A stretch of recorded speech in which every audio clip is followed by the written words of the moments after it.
নমস্কার, আমি নমিতা। আমার চ্যানেলে সবাইকে স্বাগত। একটা আজকে জিনিস দেখাবো, দেখো চিনতে পারো কিনা। চিনতে পারছো? কেউ কেউ ভালোভাবে চেনে, আর কেউ কেউ চেনেও না। এটা হচ্ছে ডুমুর। আজকে ডুমুরের রেসিপি করে দেখাবো। জানো তো, এইটা আমাদের এক সময় বাড়িতে ছিল, একটা বড় গাছ ছিল। তো বাচ্চা কাচ্চা গাড়ির চাকা, প্লাস্টিকের গাড়ি বানিয়ে চাকা করে এইটা মানে গড় গড় গড় করে টেনে নিয়ে যেত। তখন কিন্তু আমরা কখনোই খাইনি, কিন্তু একজনের মুখে শুনলাম, রেসিপিটাও তার থেকেই জানা। তো চলো আজকে সেইভাবেই বানানো যাক। কিন্তু খেতে নাকি খুব ভালো, এটাও খুব উপকারী। তো কাটাটা আমি কিভাবে দেখাবো, রেখে যদি হয় তো তাহলে আমি দেখাচ্ছি, আর যদি না পারি কাটটা বাদ। এই দেখো, ডুমুরটা আমি কেটে নিয়েছি, আর হাতের অবস্থা দেখো কি হয়েছে। সে যাই হোক, এই যে ডুমুরটাকে এইভাবে আমি কেটে নিয়েছি, আর ভিতরে একটা পোস্তর মতন দানা দানা থাকে, জানো তো, ওইটাকে বের করে ফেলে দিতে হবে। আর এখানে আমি নুন আর হলুদ দিয়ে জলটা বসিয়ে দিয়েছি। এইটা আমি এখন এটাকে ভালো করে না সেদ্ধ করে নেব, একটা ভাপ তুলে নেব আর কি। তো চলো এটা আমি এখন ফুটিয়ে নিই, ভালো করে ফুটিয়ে তারপরে দেখাচ্ছি। এই দেখো, কাঁচা লঙ্কা, আদা, রসুন আমি একসঙ্গে বেটে নিই। তো চলো, এইটা এখনও ফুটছে, আরেকটু হবে, আরেকটু ফুটে যাক ভালোভাবে। আর এটা তাহলে আমি ততক্ষণে এটা ফুটতে ফুটতে এটা বেটে নেব। কড়াটা না খুব বেশি গরম হয়ে গেছে, চলো আমি চিংড়ি মাছটা দিয়ে দিই।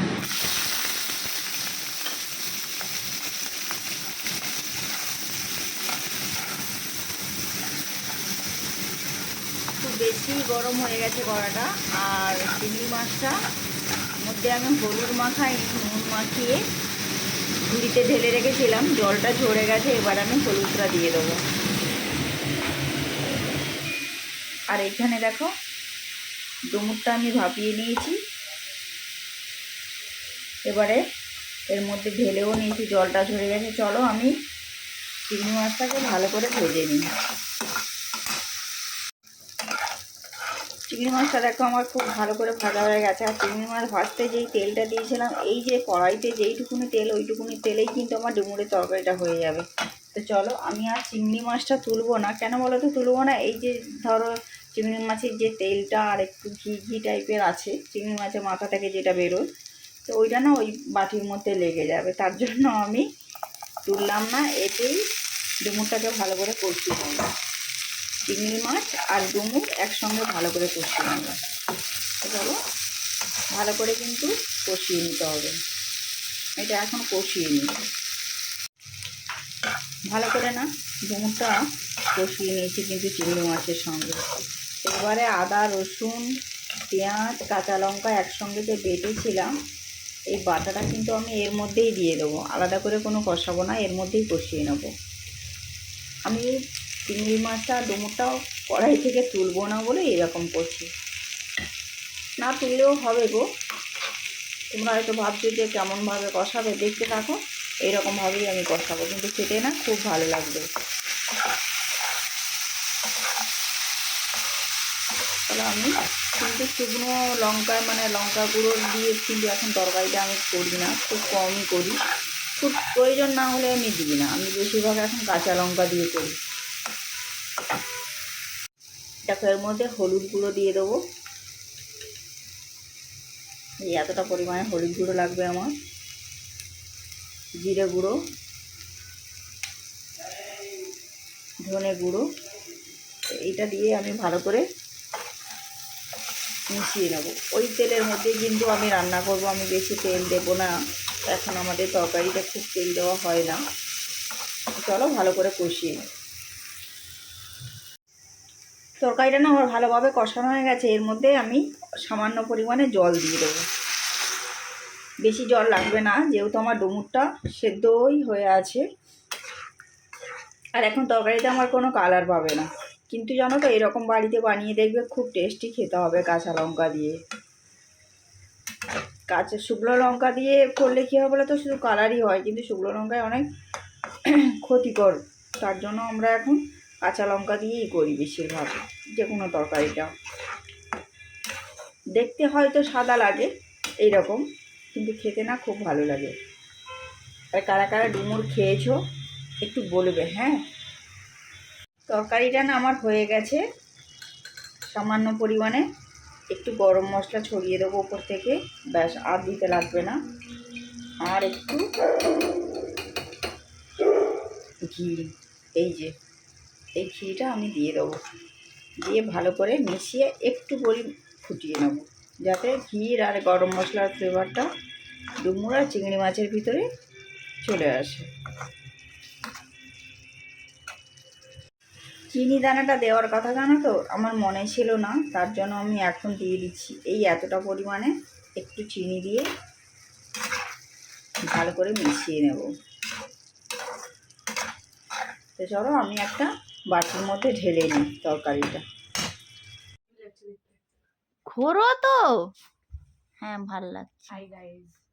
দাঁড়াও মাথাটা কাটি, হ্যাঁ ঠিক আছে, হ্যাঁ হ্যাপি লাগছে। উফ, দিদি তাড়া আছে বলে দিদি বেরিয়ে রেডি হয়ে চলে গেল খেয়ে দিয়ে। আর ডুমুরের তরকারিটা খুব ভালো হয়েছিল খেতে। আমি ভাত দিয়ে খেয়েছি, দিদি এমনি খেয়েছে। আর একটু কথা বললো না, এটাই তো আফসোস, কথা বলতে সময় নেই, এই জন্য চলে গেল। সময় থাকলে অবশ্যই কথা বলতো। তো চলো, ফিরে আসলে যদি সময় হয় তো দিদিকে নিয়ে ভিডিও বানাচ্ছি। অনেক আগে কমেন্ট এসেছিল, দিদি তোমার হাজবেন্ড কোথায়, তাকে দেখাও, এরকমভাবে বলেছিল। আর কয়েকবার এসেছে, এইবারেও এসছে। তো আমি বলিনি কথাগুলো, কি আর বলি বলো তো, বলতে ভালোও লাগে না। একটা কথা আছে না, যখন তোমার কেউ ছিল না তখন ছিলাম আমি, এখন তোমার সব হয়েছি, পর হয়েছি আমি, এরকম একটা ব্যাপার। তার জন্য ওদের নাম আমি নিতে চাই না। নাম নিলে আমার কিছু বলার নেই, আমি আর কিছু এখন বলতে পারছি না। কখনো যদি সময় হয় আমি পুরো ঘটনাটা খুলে বলবো তোমাদেরকে, ঠিক আছে? আমি কিন্তু আমার 2 ছেলেকে নিয়ে ভীষণ হ্যাপি, খুব ভালো আছি। বলে না, ভগবান সব দিকটা কেড়ে নেয় না গো, একদিক খারাপ হলে তার একদিক ঠিক ভালো হয়।